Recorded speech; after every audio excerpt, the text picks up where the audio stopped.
I've had a lot of engagement with the health services over my lifetime, practically since birth, and I've come to recognise what is good and what is not so good healthcare. But there's always this inclination to work with people, and once I started studying medicine, I realized this was my niche.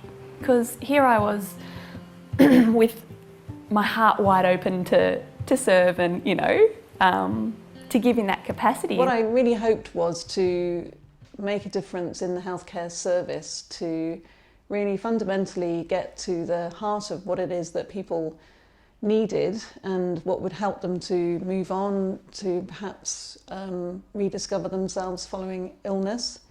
I'm so grateful to everybody who's cared for me in those circumstances because they've saved my life. But on those other occasions, when I'm anxious or I'm fearful, it's as if those emotional symptoms don't mean anything.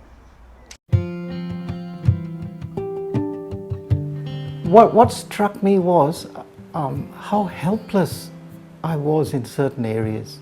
I had all these skills, but at the same time they didn't marry with what people really wanted.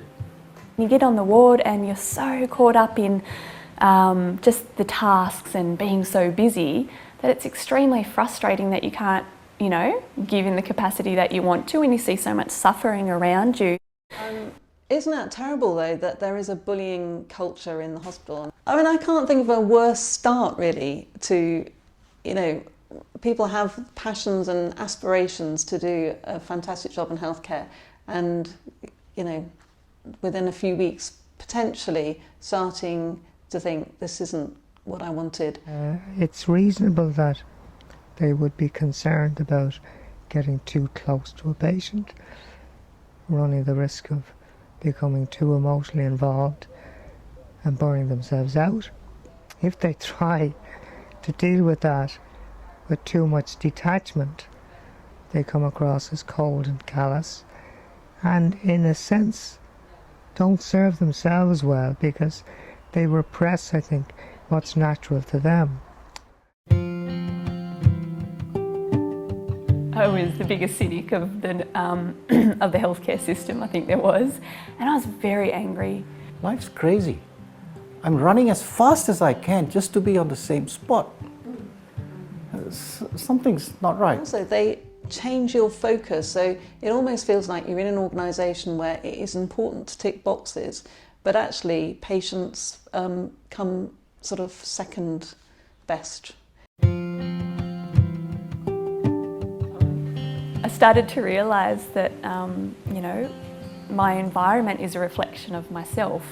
Yeah, it's so much easier to work on just me rather than trying to change the whole hospital. Do you feel a sense of oneness with the person you're dealing with?